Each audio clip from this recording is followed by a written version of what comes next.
नमस्कार दोस्तों, वाईफाई सरनाम में आपका हार्दिक अभिनंदन। आज हम विसर्ग संधि की चर्चा करते हैं। देखिए, विसर्ग संधि की सबसे पहले हम बात करते हैं परिभाषा की कि इस विसर्ग का स्वर या व्यंजन से विकार होने पर जो परिवर्तन आता है उस परिवर्तन को विसर्ग संधि कहते हैं। विसर्ग संधि में या तो विसर्ग स्वर के साथ मिलकर के कोई विकार या परिवर्तन उत्पन्न करेगा, या हम कहें कि विसर्ग किसके साथ, विसर्ग व्यंजन के साथ मिलकर के कोई ना कोई विकार उत्पन्न करेगा। उस विकार को हम क्या कहेंगे, विसर्ग संधि कहेंगे। विसर्ग संधि को भी हम व्यंजन संधि की भांति घोष और अघोष के आधार पर पढ़ेंगे ताकि ये पढ़ने में आसान हो जाएगी। देखिए, सबसे पहले हम बात करते हैं कि विसर्ग संधि किस प्रकार से बनी है। तो यहां पर सबसे पहले इसके नियम की बात करते हैं। नियम नंबर 1, नियम 1 नंबर नियम से संधि बनी कैसे, ये तो ए या आ, यहां पे हम कह सकते हैं इसका एक सूत्र बना सकते हैं और इस सूत्र के द्वारा इसको बनाएंगे तो ये पढ़ने में और ज्यादा आसान हो जाएगी। किस प्रकार से, देखिए, ये तो हमारा विसर्ग, इस विसर्ग से पहले शर्त ये है कि विसर्ग से पहले ए या आ हो। ये धन का मतलब बाद में क्या है, घोष। और घोष हम बार बार चर्चा करते आ रहे हैं कि घोष क्या है। प्रत्येक वर्ग का यहां पे बात करें, तीसरा, चौथा, पांचवा वर्ण, ये, रे, ले, वे, है तथा 11 जो स्वर होते हैं वो किसके अंतर्गत आते हैं, घोष के अंतर्गत आते हैं। क्योंकि बार बार हमने जिसकी चर्चा की है, व्यंजन संधि के अंदर भी हमने घोष और अघोष की चर्चा की है। तो ऐसी स्थिति बन जाए। देखिए, सूत्र क्या बन रहा है, सूत्र ये बन रहा है कि विसर्ग से पहले ए या आ और बाद में घोष वर्ण आ जाए तो ऐसी स्थिति में विकार उत्पन्न होगा। विकार किसमें होगा, विसर्ग संधि में, विसर्ग में ही विकार उत्पन्न होगा। तो हमारा विसर्ग ये है, तो ये विसर्ग बदलेगा। और ये विसर्ग किसमें बदलेगा उसकी हम बात करें। ये विसर्ग बदल जाएगा किसमें, ओ स्वर में। किसमें बदल रहा है, ओ स्वर के अंदर ये विसर्ग बदल रहा है। तो देखिए, इससे किस प्रकार से हम उदाहरण बनाए। जैसे अपने पास शब्द आ गया मनः प्लस रंजन। सबसे पहली चीज हमें ये देखनी है कि यहां विसर्ग से पहले शर्त यह है कि विसर्ग से पहले ए ही आना चाहिए या आ ही आना चाहिए। तो यहां न के अंदर देखिए क्या आया है, ए आया है। अब यहां पे बात करें किसकी, रे की। रे घोष है या नहीं है इसकी बात की जाए तो रे यहां पे क्या है, रे यहां पे घोष है। ऐसी स्थिति में हमें मालूम है कि हमारा जो विसर्ग है ये विसर्ग बदलता है। और विसर्ग किस में बदलता है, विसर्ग ओ में बदलता है। तो इसको हम क्या बनाएं, इसको हम बना देते हैं ओ स्वर की मात्रा। इधर अपने पास क्या आया, मैं, ये न, ये इसको मात्रा दे दी अपन ने ओ के, और आगे आ गया रंजन। अपना शब्द बना मनोरंजन। यानी सूत्र के हिसाब से देखें कि विसर्ग से पहले ए या आ हो और बाद में घोष वर्ण आ जाए तो विसर्ग को बदलना है किसमें, ओ के अंदर। जैसे अपने पास शब्द आया मनः प्लस जय। देखो, वही सूत्र, वही नियम। कैसे, इस नए के अंदर क्या आया, इस नए के अंदर आया है ऐश्वर। अपन को ए चाहिए था। उसके बाद में बात करें किसकी, इस जय की। जय क्या है, घोष है। अब घोष है तो हम कह सकते हैं कि हमारा जो विसर्ग है ये विसर्ग बदल जाता है और किस में बदल जाता है, ओ में बदल जाता है।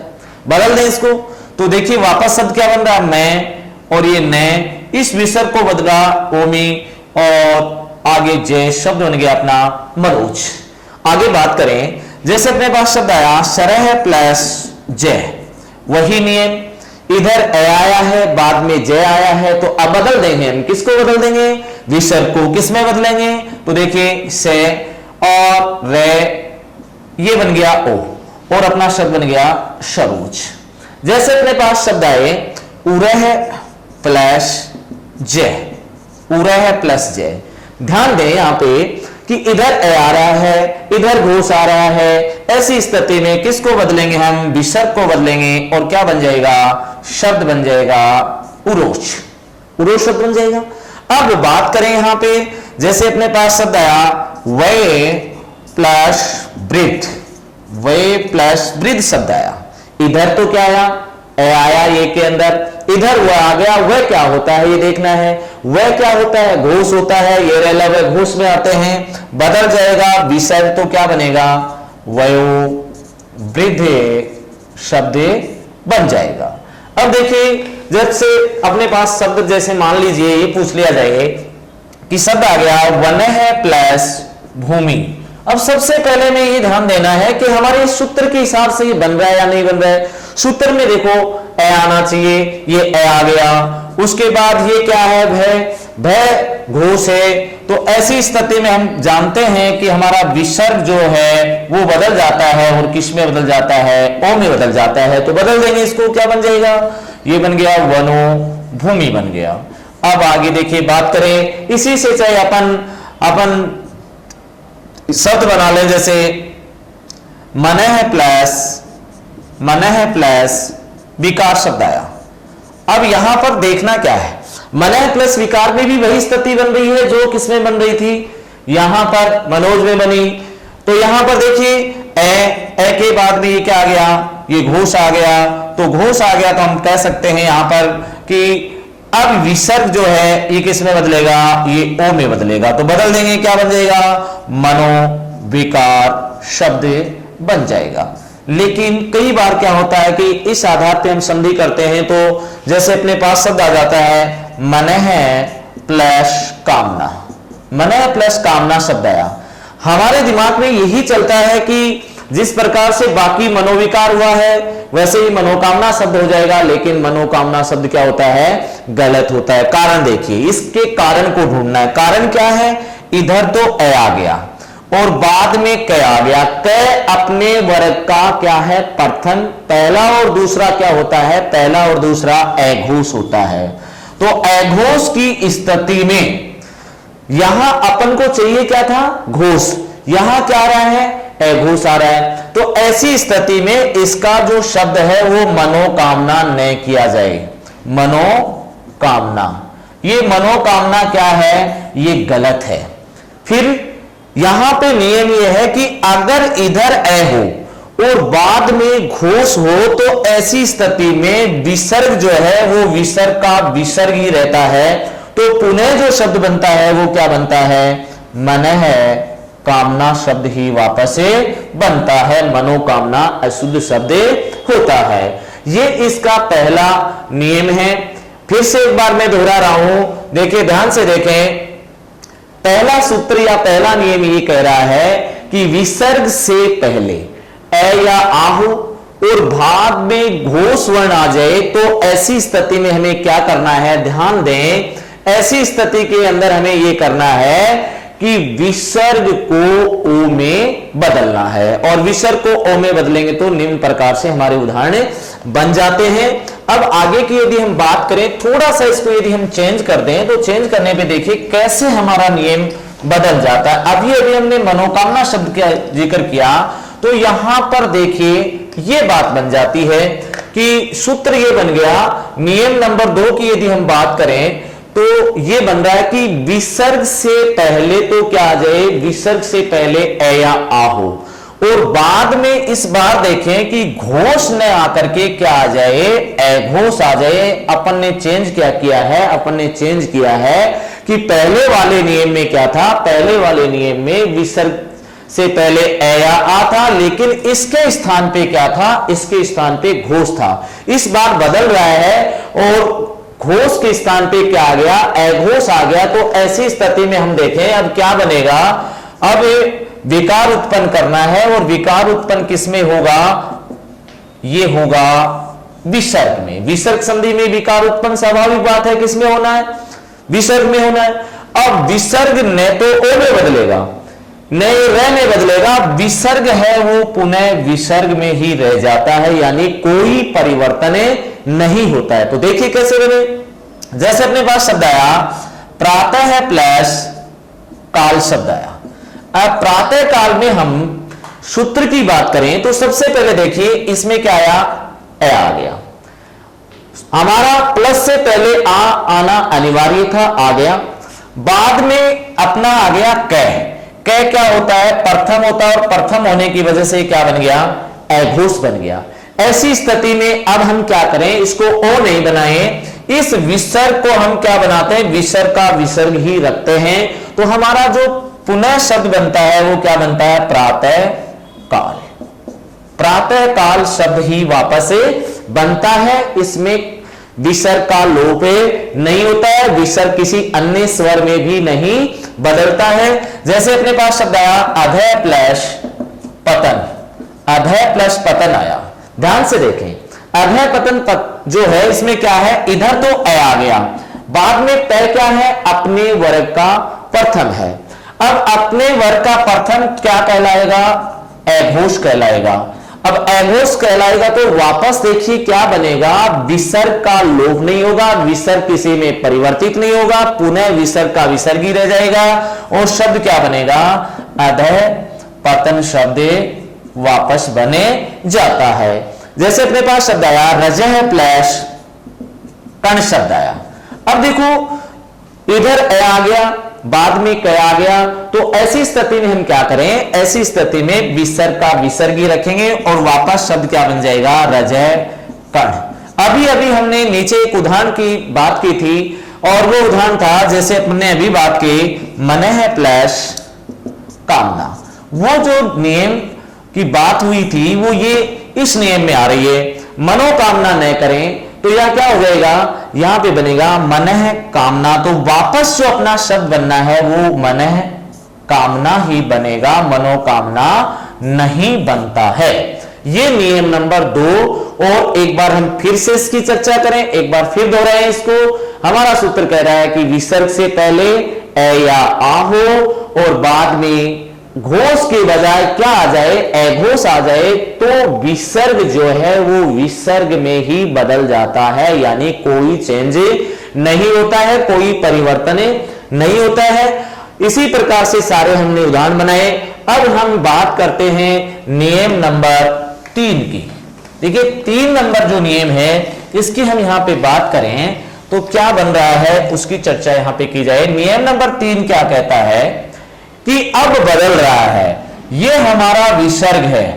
इस विसर्ग से हमने 2 नियमों में विसर्ग से पहले ए या आ को पढ़ा था। यहां पर हमें देखना है कि अब यहां पे ई, बड़ी ई या ऊ, ये हमें स्वर के रूप में मिलेंगे। अब ए या आ नहीं मिलेगा, हमें क्या मिलेगा, अब हमें ई, बड़ी ई या ऊ मिलेगा, और बाद में हमें मिलेगा घोष, और बाद में क्या मिलेगा, घोष मिलेगा।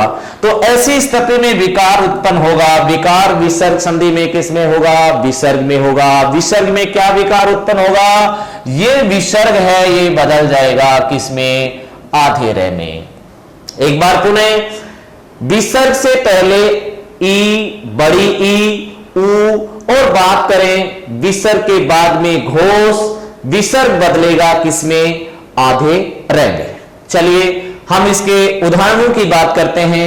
जैसे अपने पास शब्द आ गया निह प्लस गुण, निह प्लस गुण शब्द आया। देखिए किस प्रकार से बना है, इधर तो ई आया है और बाद में गए क्या है, घोष आया है। ऐसी कंडीशन में हमें पता है कि हमारा जो विसर्ग है वो बदल जाता है किसमें, आधे रे में। आधे रे में बदल जाता है, सूत्र हमारे सामने है। अब देखिए यहां पर ये नी, ये विसर्ग बदल गया इसमें और शब्द बन गया निर्गुण, ये निर्गुण शब्द बना।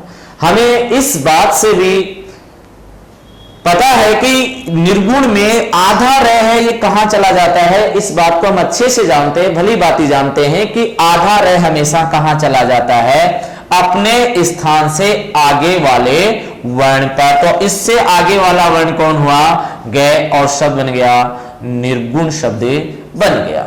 देखिए जैसे शब्द आ गया दू है प्लस पल, दू है प्लस बल। इधर देखो ऊ की भी बात कर रहे हैं, तो इधर तो आ गया ऊ और बाद में आ गया घोष। ऐसी स्थिति में हमें पता है कि ये विसर्ग बदलेगा और किस में बदलेगा, आधे रह में। तो वापस शब्द क्या बन जाएगा, ये देखो दुर्बल। अब क्या करेंगे, हमें इस बात का भी पता है कि आधा रह कहां चला जाता है, अपने से जस्ट आगे वाले वर्ण के ऊपर। तो क्या बन जाएगा, दुर्बल शब्द बन जाएगा। जैसे अपन बात करें नी है प्लस दोष की बात करें, देखिए इधर तो क्या आ गया, ई आ गया, और बाद में क्या आ गया, बाद में घोष आ गया। तो ऐसी स्थिति में क्या शब्द बनेगा, नी, ये आधा रहे और आगे दोष। ये हमें इस बात का ध्यान है कि आधा रहे कहां चला जाएगा, आधा रहे ऊपर चला जाएगा अपने से आगे वाले वर्ण पे। तो ये क्या शब्द बन जाएगा, ये निर्दोष शब्द बन जाएगा। अब यहां पे देखिए कुछ परीक्षा उपयोगी उदाहरणों की हम बात करें जो अक्सर पूछ ले जाते हैं। ये उदाहरण हमेशा महत्वपूर्ण रहता है परीक्षा की दृष्टि से। जैसे आसी है प्लस वाद। अब आसी है प्लस वाद जो है शुद्धिकरण में भी पूछा जाता है, संधि की दृष्टि से भी पूछा जाता है। तो देखिए कैसे बना, इधर तो अपनी बड़ी ई आ गई, अपने यहां पे बड़ी ई लिखिए, तो यहां पे बड़ी ई और बाद में वह आ गया घोष। तो ऐसी स्थिति में हमें पता है कि ये हमारा जो विसर्ग है ये बदल जाता है, और किस में बदल जाता है, आधे रह में बदल जाता है। क्लियर। अब बात करें आगे, आ सी, और ये आधा रह हो गया विसर्ग का, और आगे वाद। अब इस बात का हमें पता है कि आधा रह कहां चला जाता है, अपने ही स्थान से जस्ट आगे वाला जो वर्ण होता है, अपने से ठीक आगे वाला जो वर्ण होता है उसके ऊपर चला जाता है। तो क्या बन जाएगा, ये आसी, और ये वह के ऊपर चला गया, शब्द बन गया आशीर्वाद। इस प्रकार से बना। जैसे अपने पास शब्द आया आसी है प्लस वचन। अब वही स्थिति है, इधर ई आ गया, इधर वह आ गया, तो ये वापस शब्द क्या बनेगा, ये वापस बनेगा आशी, और ये वह चला गया किसके ऊपर, आशीर्वचन। एक इसमें महत्वपूर्ण उदाहरण की हम बात करें तो वो होता है प्रादु। प्रादु है प्लस भाव। अब प्रादु है प्लस भाव, इधर तो ऊ आ गया, इधर क्या आ गया, घोष आ गया। तो ऐसी स्थिति में क्या बन जाएगा, ध्यान दें हम, और ये बन जाएगा प्रादुरे भाव। यानी कहने का मतलब ये रह कहां लगेगा, ये रह हमें यहां लगाकर भी दिया जाता है, हमें कंफ्यूज करने के लिए। हमें कंफ्यूज नहीं होना है, क्योंकि इस रह का स्थान यहां है, तो किसके ऊपर जाएगा, अपने से आगे वाला। अपने से आगे वाला कौन हुआ, या भय हुआ, तो ये इसके ऊपर जाएगा, और ये बन जाएगा प्रादुर्भाव बन जाएगा। जैसे अपन बात करें यहां पे धनु है प्लस वेद, धनु है प्लस वेद शब्द आया। अब देखिए इधर ऊ आ गया, आगे घोष आ गया, तो ये वापस शब्द क्या बनेगा, धनु। ये रह चला गया वह के ऊपर, और शब्द बन गया अपना धनुर्वेद। जैसे धनु है प्लस ज्ञान शब्द आ जाए मान लीजिए, तो ये क्या बनेगा, गे है, गे घोष है। गे घोष क्यों है, क्यों, गे का जो संयुक्ताक्षर है, तो ये आधा ज और ये से मिलकर के गे का निर्माण होता है। तो ये हमें ध्यान दें कि ये दोनों क्या होते हैं, घोष होते हैं। तो यहां ये घोष हो गया, तो अब ये क्या बन जाएगा, धनुर, और ये रह जाएगा इसके ऊपर, शब्द बन गया धनुर्ज्ञान। और हम आगे इनके उदाहरणों की बात और करें, जैसे अपने पास शब्द दे दिया जाए धनु है प्लस विद्या शब्द आ गया। इस प्रकार से देखिए, जैसे आयु है प्लस वेद शब्द आ गया, तो यहां पे क्या बन जाएगा, आयुर्वेद। अब ये रह कहां जाएगा, अपने से ठीक आगे वाले वर्ण के ऊपर। इस प्रकार से दोस्तों अपने विसर्ग संधि के 3 नियम यहां आज पूरे होते हैं। कल हम अगले चौथे नियम की बात करेंगे। जय श्री राम।